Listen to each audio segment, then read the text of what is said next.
Bueno, buenas tardes a cada una de las personas que nos acompañan en este espacio, en esta segunda temporada del Club de Inteligencia Artificial y Derecho del módulo Jean Monnet, ¿ya? En coordinación también con la Facultad de Derecho de la Universidad Autónoma de Chile. En este contexto, estamos muy contentos de iniciar este nuevo ciclo, esta segunda temporada, ¿ya? De este club, el que el año pasado nos fue bastante bien, tuvimos muchos inscritos y más de 50 asistentes por lo general en todas nuestras sesiones, así que ha sido un espacio bastante virtuoso y que se ha prestado para la discusión, para la conversación entre también estudiantes de pregrado, posgrado y académicos de diferentes lugares del mundo, quienes han concurrido a este espacio para poder obviamente participar y ser parte de la discusión de temas sumamente relevantes en torno al derecho, la inteligencia artificial, las nuevas tecnologías y cómo este nuevo ecosistema, ¿ya? Va demandando otra conversación de parte de los letrados, las letradas, ¿ya? Y los juristas obviamente del mundo entero. El día de hoy nos acompaña el profesor lector, ¿ya? Tomás Gabriel García Mico, de la Universidad de Barcelona, acá de Cataluña, de España. Profesor Tomás, un gusto poderlo tener dentro de este espacio, dentro de este club de inteligencia artificial y derecho. El profesor Tomás el día de hoy nos va a hablar acerca del concepto del software como producto, ¿ya? Y desde ya también dejamos invitados a todos nuestros asistentes a compartir sus preguntas, sus reflexiones, los puntos quizás también de inflexión que le generan las palabras de nuestro profesor invitado a través de nuestro chat, que dispone también el espacio para realizar las preguntas, y al término de la exposición del profesor vamos a dar el espacio para poder conversar en torno a las preguntas que nuestro público activamente nos vaya dejando dentro del chat. Y también dentro de este espacio, cuando ya vayamos terminando, voy a compartir con ustedes una encuesta de satisfacción, al igual como lo hicimos durante el ciclo anterior, para obviamente recabar sus impresiones, sus opiniones sobre este primer ciclo. Bien, profesor Tomás, suelto el micrófono, se lo entrego a usted y agradecer nuevamente su tiempo, su buena disposición en participar de este club con esta ponencia titulada El concepto del software como producto. Tomás, el tiempo es tuyo. Bien, muchas gracias. Se me oye bien, ¿no? Sin problema ni nada. Perfecto. Bien, pues buenas tardes. Buenas medias tardes ya también en Chile, porque ahí son las 12, aquí son las 4 de la tarde. Antes de empezar, pues agradecer, sentirme honrado de participar en el Club de Inteligencia Artificial y Derecho Privado. Agradecer en particular al módulo Jean Monnet de Inteligencia Artificial y Derecho Privado Europeo, que han contado conmigo y con mi humilde visión sobre un tema en el cual he trabajado durante mucho tiempo, y también, como no podría ser de otro modo, a la invitación de Sebastián Boggio por contar conmigo, y también de Hernán. Muchas gracias por haber aceptado en el día de hoy estar aquí, y a Nicolás por su soporte técnico. Entonces, voy a empezar compartiendo la presentación para mostrar básicamente pues los puntos que yo comentaré, ¿vale? Entonces, un segundo que comparto la pantalla, que se verá en modo exacto. Ya lo resuelvo esto. Bien. Si no me decís lo contrario, se ve bien, ¿no? Vale. Entonces, como ha comentado Hernán, hoy me voy a centrar en una cuestión importante, porque al final muchas veces pensamos que el derecho y la tecnología no van de la mano, o que más bien el derecho va bastantes pasos atrás que la tecnología. Es verdad que en muchas ocasiones, y es una verdad, la tecnología avanza muy rápido, y más hoy en día con la elevada innovación tecnológica que hay.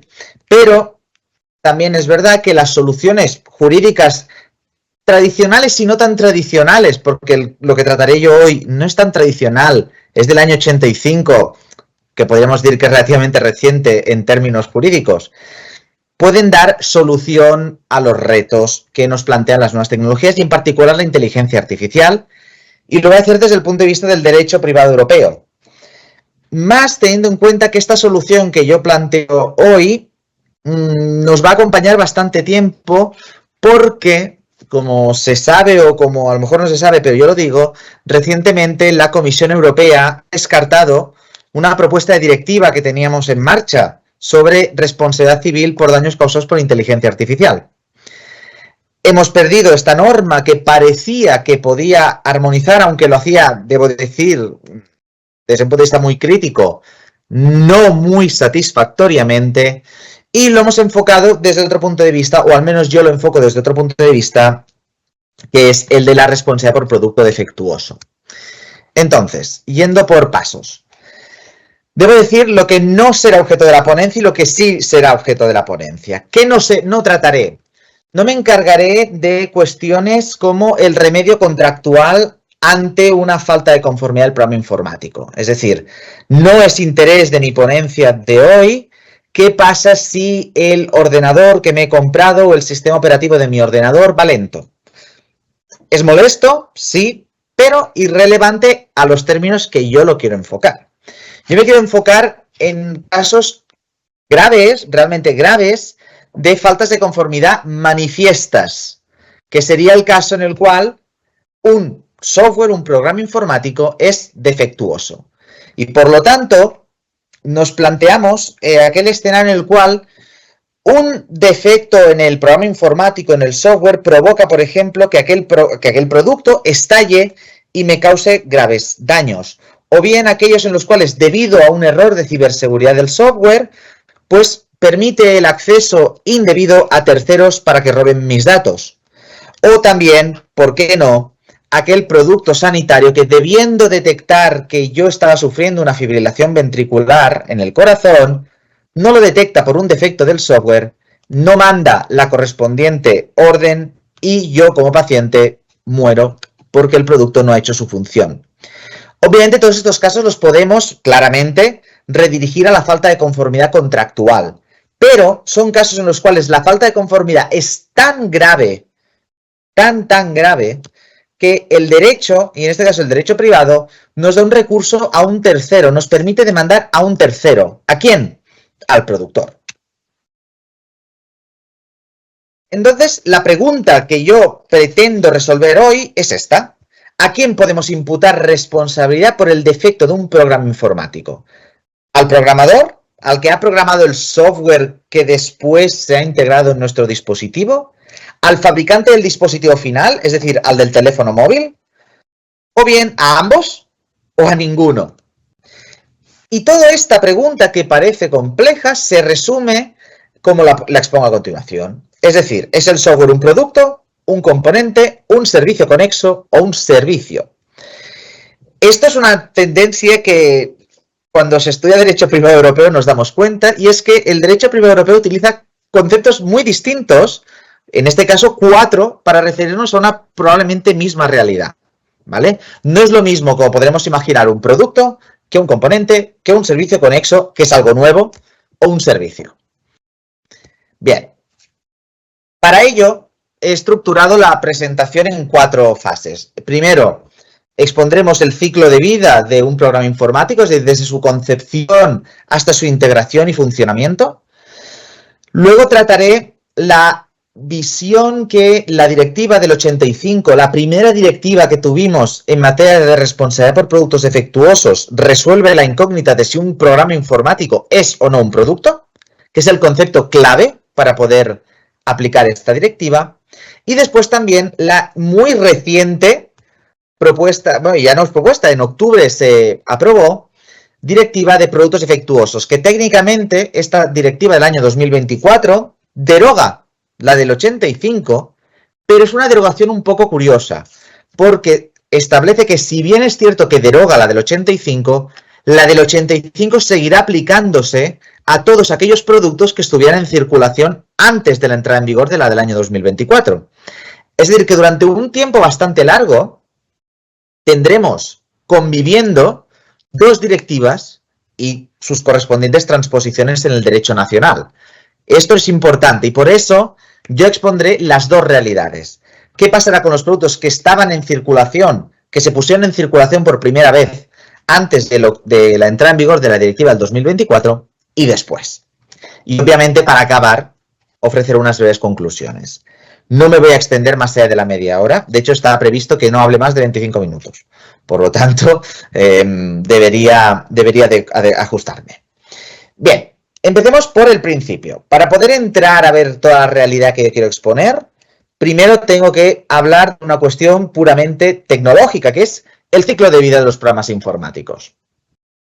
Muy visualmente, tenemos o partimos de la base del código fuente, lo primordial, la programación. ¿Qué es el código fuente? Pues es una persona, lo realiza una persona, que es el programador, que redacta un conjunto de instrucciones, como se puede ver aquí en la diapositiva, en lenguaje informático que no entiende nadie, pero que estas instrucciones, este código fuente, realmente demuestran o son las instrucciones sobre cómo va a funcionar un concreto dispositivo en el que después se va a integrar.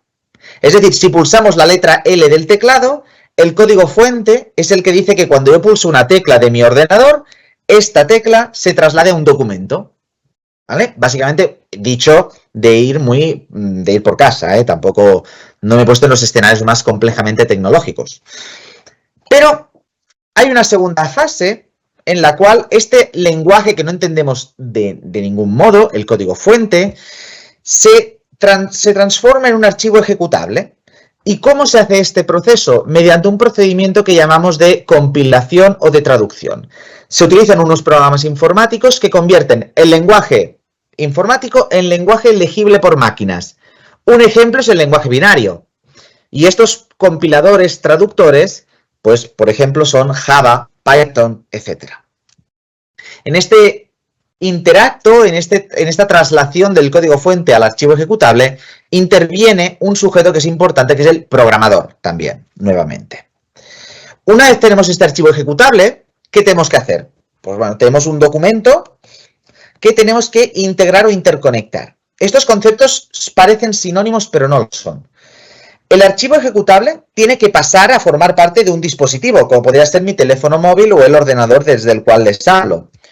¿Cómo hacemos esto? Pues mediante su integración, si lo hacemos mediante un dispositivo tangible como un microchip, o bien mediante su interconexión, es decir, su carga en una nube, en un programa, por ejemplo, el Play Store, donde están todas las aplicaciones, y la descargamos y la instalamos luego en el dispositivo.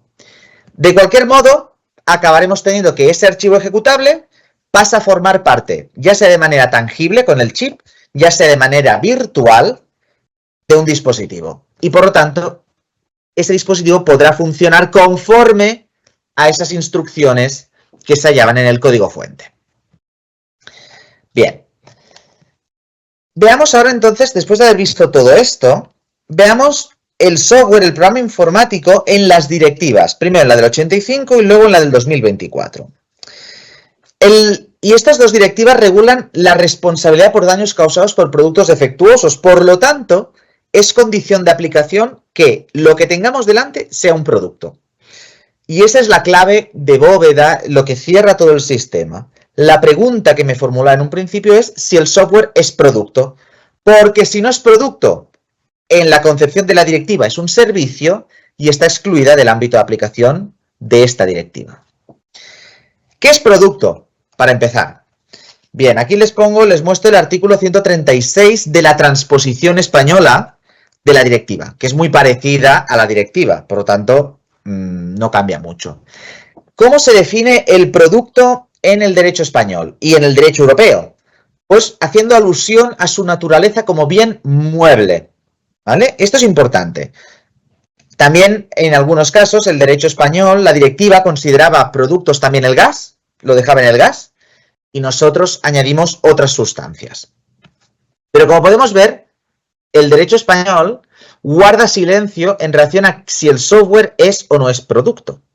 Es lógico porque en el año 85, ¿quién iba a pensar que podríamos estar planteándonos esta hipótesis? Pues bien, si bien es cierto que el derecho español guarda silencio y también lo hacen la mayoría de los Estados miembros, el 90% de los Estados miembros se limitan a hacer ¿qué? A copiar y pegar la definición de la directiva en sus derechos nacionales. Pues tenemos tres excepciones. Primera excepción, el único Estado miembro de la Unión Europea que lo incluyó expresamente. ¿Por qué? Tal vez porque, como es bien sabido, Estonia es el Estado tecnológicamente más avanzado de la Unión Europea. También es cierto que entró más tarde en la Unión Europea que España. Entonces eso es verdad que puede tener un elemento de justificación del motivo. El artículo 1063 de su Código de Obligaciones dice que producto es la misma definición, así como la electricidad y el software. Por lo tanto, en Estonia nunca ha habido problema. Otros estados han optado por la vía contraria, que es excluirlo de manera implícita. Es decir, no dicen que el software no sea producto, sino que dicen que además de ser un bien mueble, ese bien mueble tiene que ser corporal, que es el caso de Austria y de Bélgica. Por lo tanto, en estos tres estados la cuestión está clara. En uno lo es siempre y en el otro no lo es nunca. ¿Por qué? Porque el salvo, ojo, esté incorporado en un microchip, porque ahí sí que hay una corporalidad, pero en los demás casos no. Bien, dejando de lado estos tres estados, la pregunta es, ¿y en los otros? ¿Y en los otros 24 estados miembros, en su momento 25 cuando estaba el Reino Unido? ¿El software era un producto o no? Y para ello tenemos que ver si es un bien mueble. En relación con esto se han planteado concretamente tres tesis distintas. La primera era una interpretación teleológica, es decir, acudíamos a cuál era la finalidad de la directiva. Y si nos leíamos los considerandos de la directiva del 85, decía que su finalidad era proteger a los consumidores, a los perjudicados, de todo daño causado por productos producidos en masa. Dicen los autores que sostienen esta teoría, por supuesto, el software, salvo cuando es un software hecho conforme a las indicaciones del concreto usuario, es siempre un producto en masa. Ergo debe estar incluido, sea o no sea tangible, nos da igual, porque esa es la finalidad de la directiva. Este es un sector. Segundo sector, ¿qué dice el precepto? Bienes muebles. Por lo tanto, solamente el software integrado, el que está en un microchip, el único que puede ser tangible realmente, es un producto.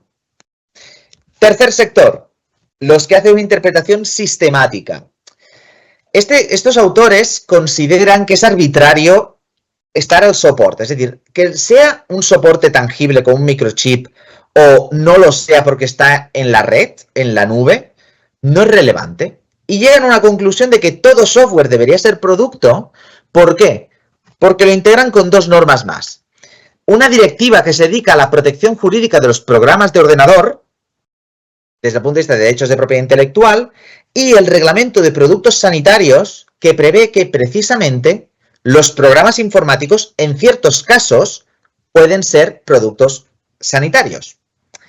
Mi posición es que esta tercera tesis plantea un pequeño problema, y es que precisamente las dos normas que se invocan como soporte prevén expresamente que los programas informáticos son productos de manera expresa, cosa que no hace la directiva del 85.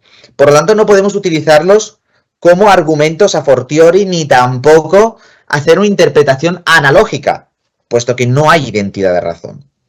Lo que sí que comparto con esta tesis es que precisamente la calificación del software como producto o no debe hacerse conforme al soporte. Debe haber algo más.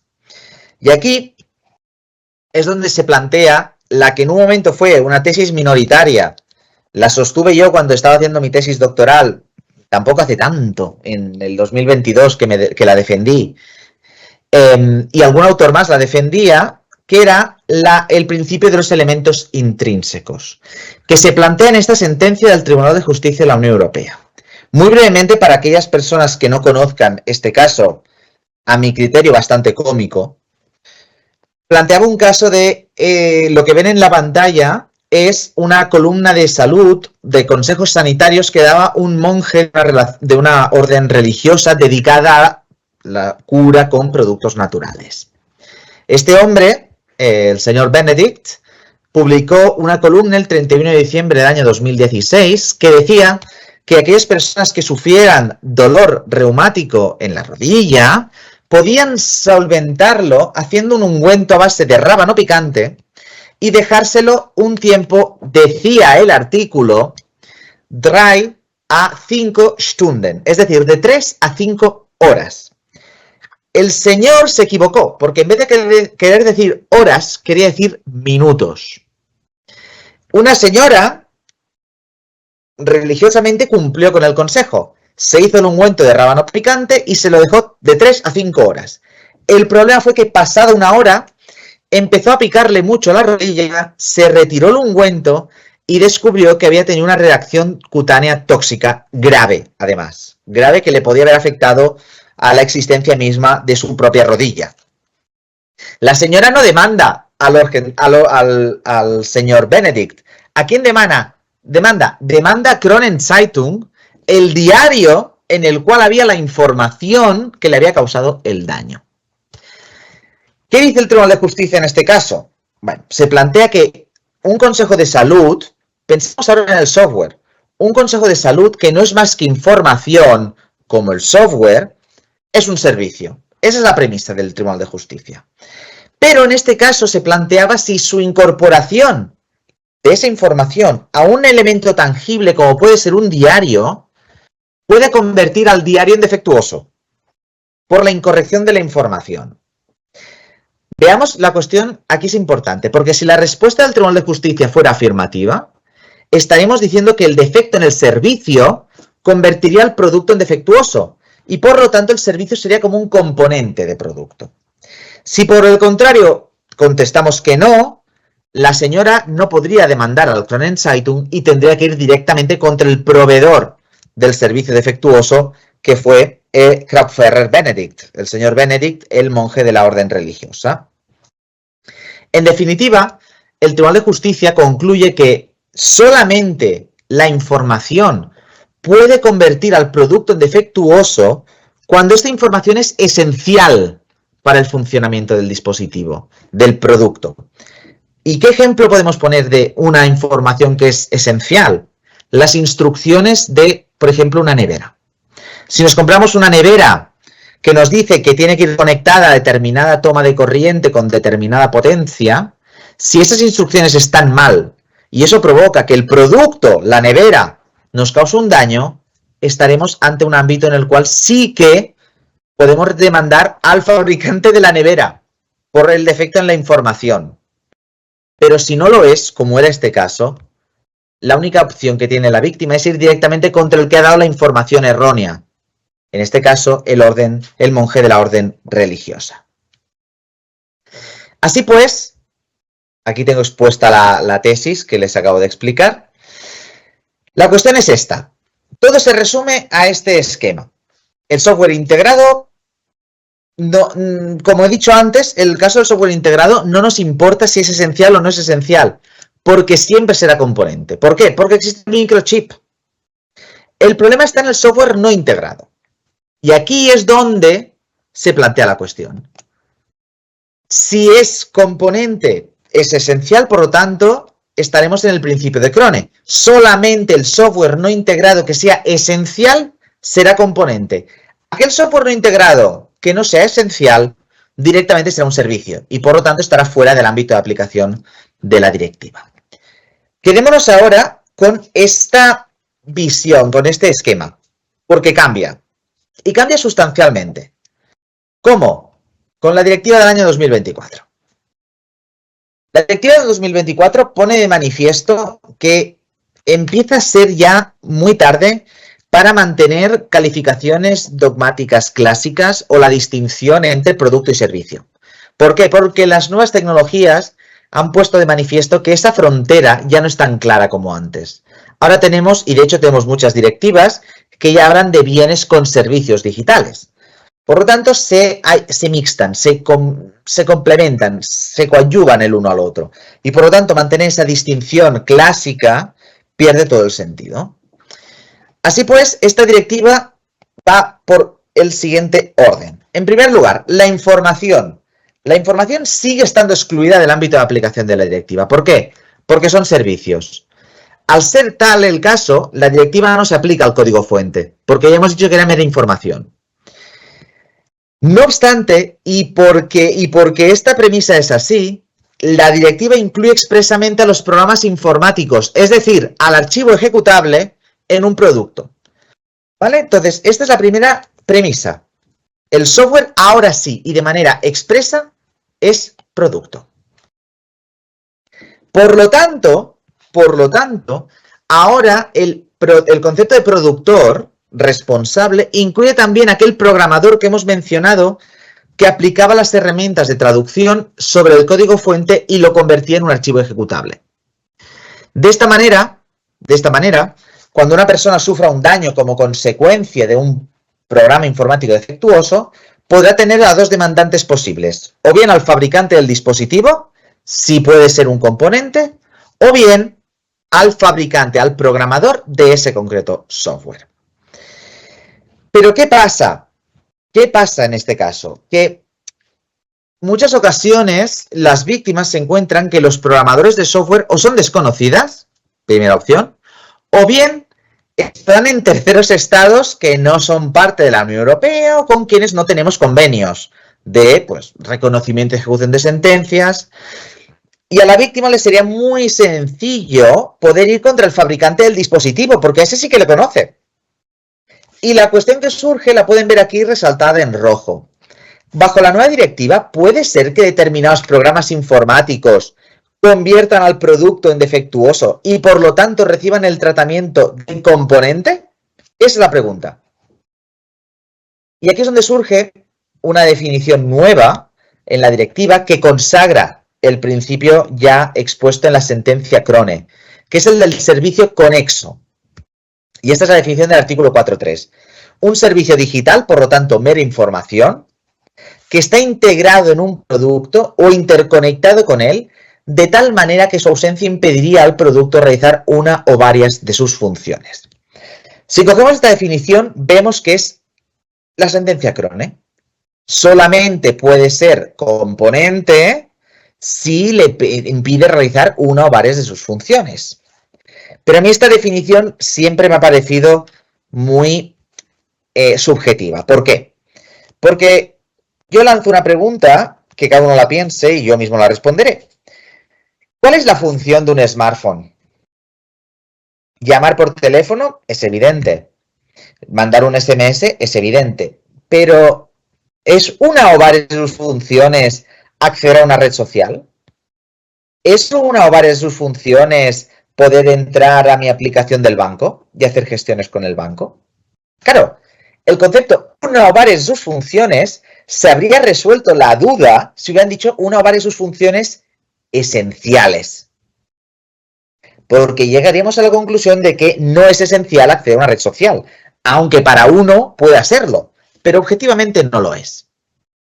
Por eso, la solución la encontramos con una cosa que nos gusta mucho a los civilistas hacer, que es la interpretación espiritual sistemática, dentro de la propia norma, Y en este caso yo propongo integrar el artículo 4.3, que habla una o varias de sus funciones, con el considerando 17 de la directiva, que dice: es necesario ampliar la responsabilidad objetiva a tales servicios digitales en referencia a los conexos, ya que determinan la seguridad del producto, tanto como los componentes físicos o digitales. ¿Cuál es el resultado de esta integración? Como vemos, el párrafo del artículo 4.3 es Crone, y nos surgiría esa pregunta de cuáles son las funciones. No dice cómo han de ser esas funciones, dice que impide realizar una de sus funciones, cualesquiera. A mí esto no me gusta. No me gusta y creo que no era la intención del legislador de la Unión, de hecho. Pero si integramos las dos y mantenemos esa finalidad de la directiva, que es precisamente mantener a los servicios fuera, no puede ser que cualquier servicio en general pueda ser suficiente como para convertir al producto en defectuoso. Y por lo tanto, el resultado que, en mi opinión, se impone como adecuado es que un programa informático será servicio conexo en dos casos, cumulativos, Primero, que el programa efectúe una función principal, Crone, y que esa función principal defina la seguridad del dispositivo. Y aquí, claro, me parece que pasamos de una genérica, como había dicho antes, esta genérica función del dispositivo a un principio mucho más concreto que es el de la seguridad del producto. Bien, entonces, retomando el esquema que había hecho en un principio, apliquemos este filtro que yo he expuesto hasta ahora, este principio, estos nuevos productos y servicios, al esquema. Como ya he dicho, el código fuente nunca es un producto, porque lo dice expresamente la directiva, pero es que además es información. Por lo tanto, nunca va a ser un producto. No nos planteemos la responsabilidad de quien programa el código fuente. Este es irrelevante. La cuestión está en la segunda fase. Aquí, en el archivo ejecutable, que podrá ser o bien un producto por sí solo, si no es esencial para la definición de la seguridad del producto, o un servicio conexo si es lo segundo. De este modo, si el servicio conexo es esencial, no hará falta ir contra un programador que esté en la República Popular China. Podremos ir contra Samsung, podremos ir contra Apple, podremos ir contra el productor del dispositivo, que es en definitiva contra quien nos interesa ir. ¿Vale? Y así de este modo se impone este resultado. En el caso del software integrado no nos sigue planteando ningún problema. ¿Por qué? Porque es que el software integrado nunca ha dejado de ser un problema. Está siempre en un dispositivo tangible que es el chip. Ergo, siempre es un bien mueble. El problema seguía estando en el software no integrado. Y aquí es donde podemos colocar el esquema que he construido hasta ahora. El software no integrado, que no es código fuente, pero que es esencial para la seguridad, será un servicio conexo y en definitiva recibirá el tratamiento de componente. Es decir, que un defecto en el software convertirá al producto, al teléfono, en defectuoso. Si no es esencial, bueno, si no es esencial, será un producto, pero no podré ir contra el programador contra el fabricante del teléfono. Tendré que irme en su caso contra el programador del software allá donde esté. Entonces, aquí tenéis el resumen de esto.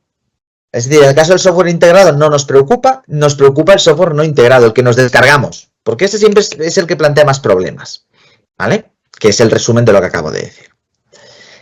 Pero no todo acaba aquí. Puede ser que pese a que un software no sea servicio conexo, por tanto no sea esencial, pueda aún así generar responsabilidad para el fabricante del dispositivo. Es decir, ¿qué pasa si yo me instalo la aplicación del banco? O bien dicho, la aplicación del banco me viene en la versión de fábrica del dispositivo. Y esa aplicación provoca que se sobrecaliente el teléfono y el teléfono estalle. ¿Puedo ir contra el fabricante del dispositivo? Y aquí es donde entra la excepción del control del fabricante. Es decir, si bien es cierto que la regla general es que aquellos programas informáticos que no sean esenciales para la seguridad no generan nunca responsabilidad en el fabricante del producto, puede ser que si está en la versión de fábrica, por lo tanto, el fabricante de este teléfono ya me puso esa aplicación desde el principio, o bien me ha autorizado expresamente su interconexión, cosa que no pasa cuando no nos prohíbe descargarla, aún así será responsable. Por este motivo, porque está bajo su control. Bien, en conclusión, esto es el esquema que resume todo lo que he dicho. Creo que no me he extendido. Sé que la materia es un poco compleja porque trata palabras, pero trata palabras precisamente y ahora estas palabras son fundamentales. Os dejo la proyección de la diapositiva mientras hago mi breve conclusión. Más ahora que hemos descartado la propuesta directiva de daños causados por inteligencia artificial. Es decir, es una propuesta directiva que ha muerto en su estado. Ahora mismo, ¿qué tenemos cuando nos hallamos con un daño causado por un software? O bien este esquema tan complejo, pero a la vez tan útil, o bien nos tenemos que ir a los derechos nacionales de los Estados miembros que imponen la responsabilidad por culpa. Y allí aplicar en su caso la responsabilidad por culpa, si hubo culpa en la programación, pero claro, tendremos que ir a por el fabricante del software y a saber dónde está. Esta propuesta que yo hago con los textos en la mano permitiría solventar gran parte de este problema, pero no en todo caso. Solamente cuando sean las condiciones que la directiva misma, queriéndolo o no, haya permitido que sea así. Y yo con esto me doy por finalizado con el ruego, el agradecimiento de la paciencia, porque sé que precisamente no es una materia nada sencilla.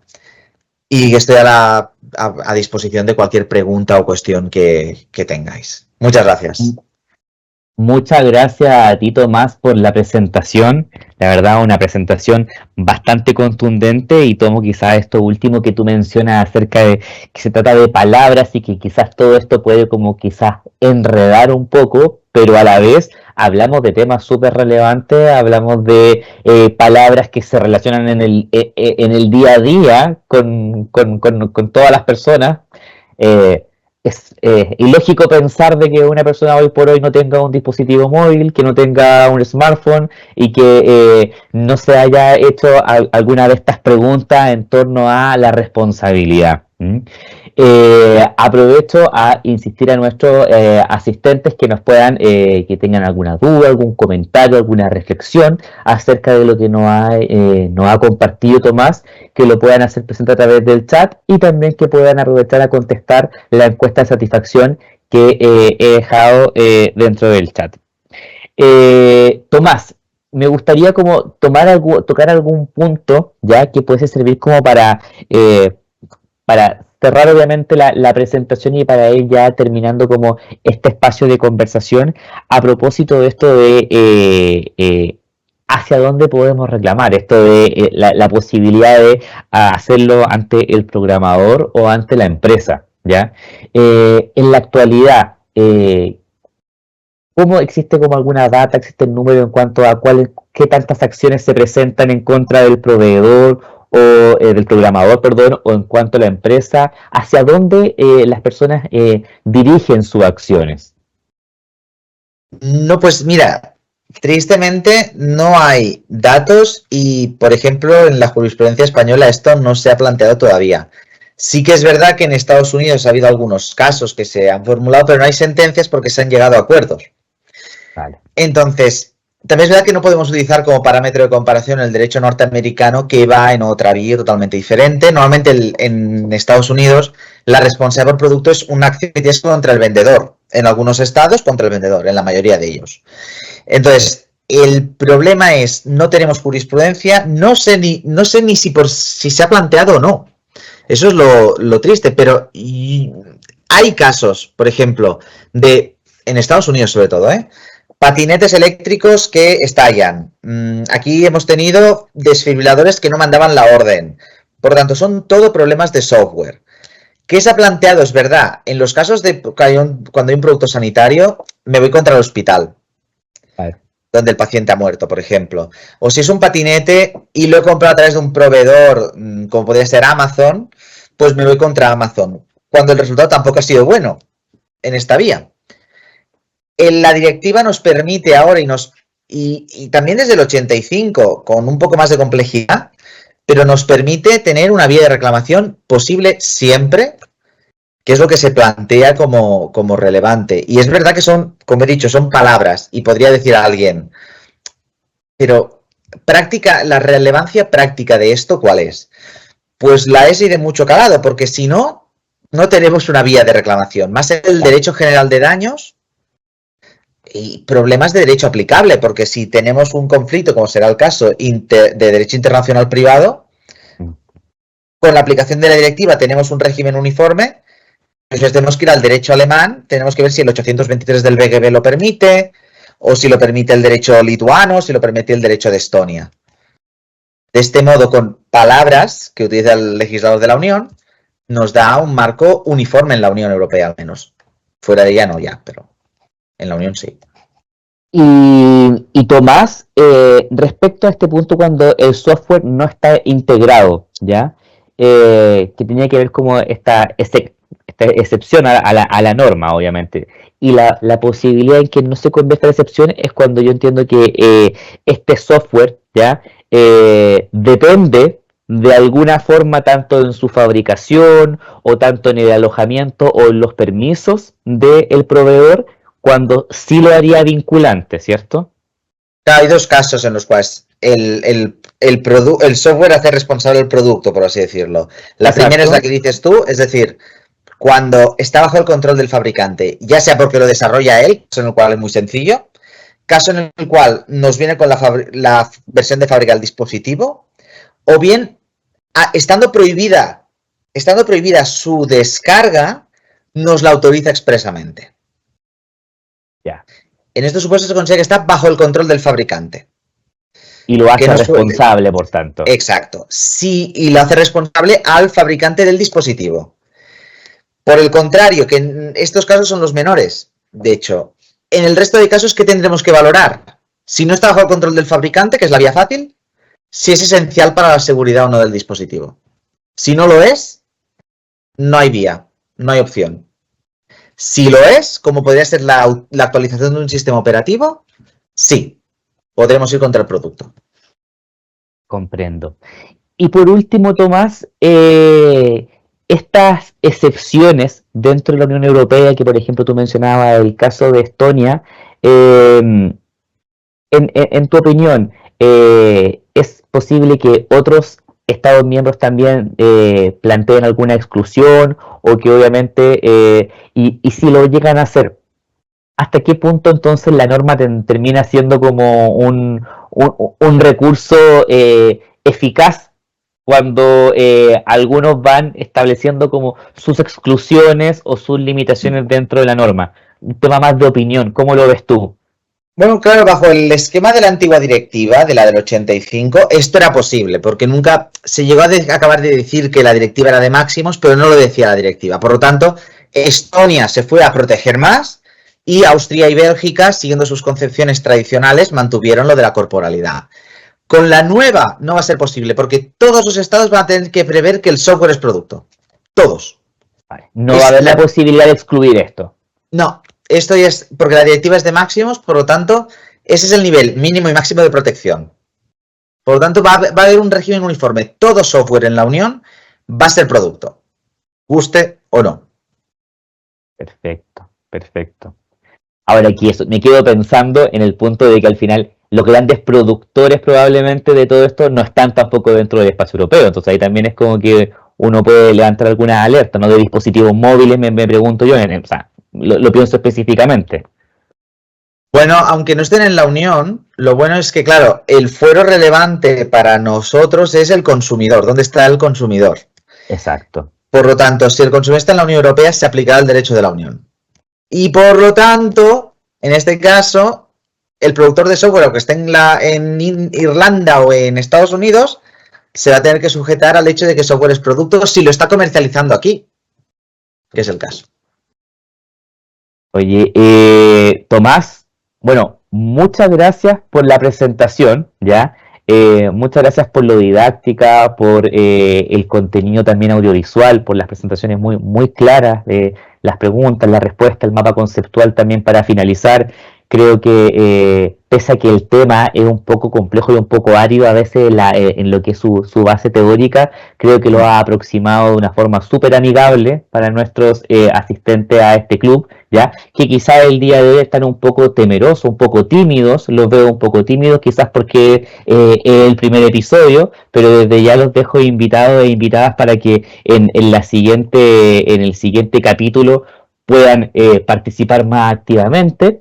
Y agradecer, Tomás, agradecer tu tiempo, tu buena disposición con el Club de Inteligencia Artificial y Derecho, ya, el módulo ya hemos sobre Derecho Privado Europeo. Y Muchas nuevamente gracias. agradecer tu tiempo y tu buena disposición, Tomás. Gracias. Muchas gracias a vosotros. Bueno, que estén muy bien. Con esto cerramos el capítulo del día de hoy, en que abordamos el concepto de software como producto. y quedan también nuestros invitados a contestar nuestra encuesta de satisfacción que ya está publicada en nuestro canal. Que tengan una excelente tarde y nos vemos en nuestro siguiente capítulo. Hasta luego.